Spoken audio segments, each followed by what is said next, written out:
You're now listening to PMN Tonga. You're listening to PMN Tonga with John Pulu.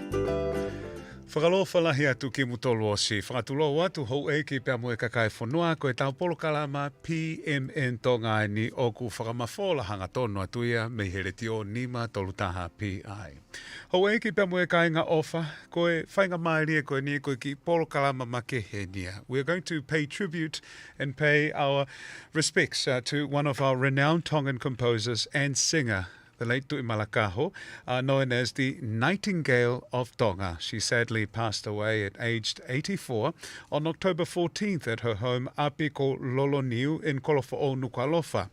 Joining us right now from the Kingdom of Tonga is He Mataura Pōhiwa, who is the eldest granddaughter and someone who the late Tuimala raised, and she joins us right now. He Mataura, malo au pito si ikau mai he polo kalama o e whiawhini, and firstly can I acknowledge the passing of your late grandmother. We send our love and prayers to you and your family during this very sad time, but this is a massive loss for Tonga, for someone who's a stalwart of the music and also the Tongan storytelling. We are so sorry for your loss, He Mataura. Thank you. I appreciate that. Well, firstly, again, mahalo o pito e kau mai he polo kalama koe ni oi hoane. So tell us about your connection to your grandmother. Yes, and I'm sorry for Tuimala was as you said, was my grandmother, so I was the eldest grandchild, but I was also fortunate enough to be raised as the youngest child of her sister as well, Luti. But yeah, she was Nana, and her daughter, her eldest child, He Mataura Senior, she had died a year before I was born.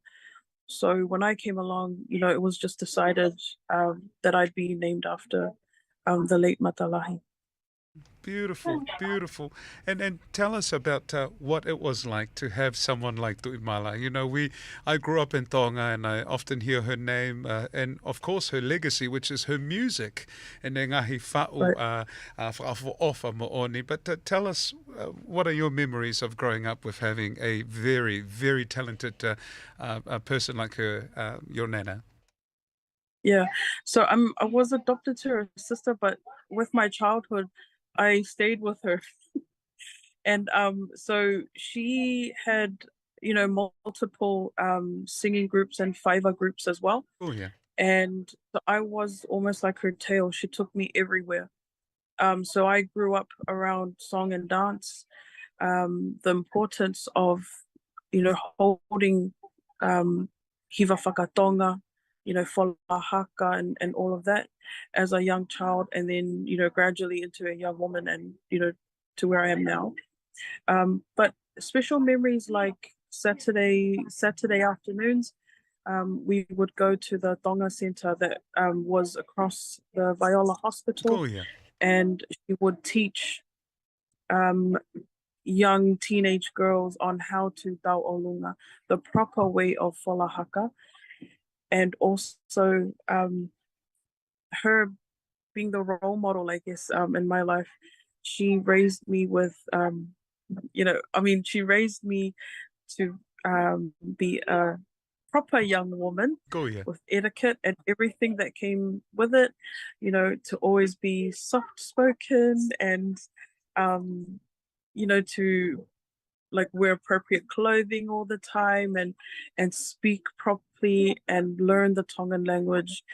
And yeah, she even taught me how to write in Tongan as well. Wow, that's beautiful. So those are special memories that I will always hold. And she was so influential in everything that she did, because I watched that with my own eyes. Back then, we didn't have phones to record things and all of that. So it was like a mental collection, and to hold all of that was such a blessing as well. And to still have those memories right now I consider it such a blessing. Au pito. To be with her and follow her and go around with her. Even with her kauhiwa, like I've known them, and to see them again, and they're at like an older age, and it just brings me so much memories of my childhood growing up in Tonga with her. Do you have a favorite composition that you like to listen to? Because not many people, or maybe some, may know this, but you also have such a beautiful voice as well. You're also inherited the family genes of having a talented voice. But do you have a song that you like, or one that you often sing or reflect with her? Yeah, I think I'm a little bit biased when I say this, but my late father, the Honorable Puliwai, um, Tuimala composed a song for him when he had his name installation or his whakanofo hingoa. Yes, And yes. so um, so she wrote that, so she composed the whole thing. So that's one of my favorite songs, because it just shows like to have the talent to sing is one thing, but the knowledge that goes into composing a song. She really, the way I watch her composing songs, putting things together, it's like so she always used to her little ritual was always saying a prayer before, asking God for knowledge and what she should put in, because she took importance of her talent and how she used it. So listening to my father's song, talking about all the villages, and his name, his background, the history of his family, and also touched also on their Kaho side, like my mother's side, and that. Wow. So that's one of my favorite songs to listen to. But obviously her gospel ones, always a favorite. Oh, yeah. And I've been listening to her music for many years, but more so this week on YouTube with all the recordings. I have one of her books with all the correct lyrics, because I know people like to sing her music. But I believe the song you're referring to, is it Po'uli Kai Eva? Is it the one? That's right. But I know Yes, people, correct. they refer to as whakatūlou, te u whakatūlou. But it's good. It's like ta whakatontono I pēheni ke mea I he hou eik whanongo ai whasi maari e koe, ia. Ka koe ki wakai koe ke historia koe ni ai Nightingale o Tonga. Now, she composed her very first song called Taumaya Keke Iloa when she was just 18 years old. So talk to us about, where do you think she gets this knowledge of her love of music? Where did she get that from? Oh, sorry, hold on.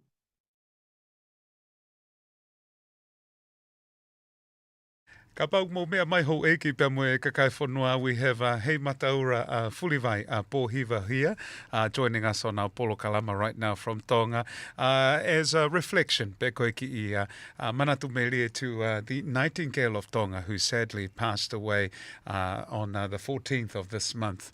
But coming back to you, Hei Mataura, where do you think this music knowledge came from, I hono whakolo ake a tuimala, to bless us with so many beautiful music? Mm. Yeah, she shared with me, because I came, and sorry for the long explanations, but I came last month, and I sat down and I was talking with her, and I said, how, what made you be so passionate about music? And she said it was a lot of things, and people in her life as well. But when she was in primary, she went to a Catholic primary school, St. Joseph's, by the Basilica here in Tonga. And the nuns there, she was just singing along. And she was at a young age, but she was just humming a tune. And then the nuns took notice of it, and then they asked her if she realized that she's got a nice voice. And she said, she just brushed it off being a little kid. But they sat her down and started teaching her how to play the piano. And so she started learning the piano from a young age. And then they tried to then implement like little songs in there Wow. for her to sing. And she said at her house, because she was raised by her paternal grandparents, there, there was always music around, and also, I mean, our Kaho family are quite musically talented too. Whether you you either sing or you play instruments. So she was always around music from such a young age, and I think with all of those factors in play, it just kind of groomed her into her passion and realizing that it was her God-gifted talent. That's beautiful. Yeah. And we're very grateful I ho'o wahe mai ai ngahi talanoa maali pe mo ngahi ongongo that not many people will know. So thank you for sharing that with us. Pea koe ne ngā ue whoki neongo ko ne si pekia ko ne li tauveri mai me he whatongia koe ni koe as a composer and a beautiful performer. But her legacy is her music. We can always hear her voice, neongo pe ai si pekia koe ni si I tuimala. What happens next? Tell us about for the family and the farewell service. Will that be tomorrow over there in Tonga? Yes, it's going to be tomorrow. So that's like the official and final service. She didn't want, multiple prayer services. She just wanted like the main one, what we refer to as a aho, and then following by the burial service here in Fasi, the Wesleyan Church, and then the burial afterwards. So all in a day. Well, we send our condolences to you, He Mataura, as well as the extended family as you prepare to farewell a stalwart and someone so important to our nation as well as our culture. I hene ngahi ngāwe oski velenga. So may she rest in peace, beautiful tuimala Kaho, and we will always listen to your beautiful music. Pea mo ngahi koroa oku ke omi he ngahi wha'u wha'fu ofa koe ni. Very grateful to have you on our polo kalama, He Mataura. Ofa lahi atu. Yeah, thank you very much for the opportunity, John. Yo. Hou eki pia mo e kakai whanua na mo toki mea mai ki a He Mataura pohiwa ko e wahe wha'fu ofa ia mo e ki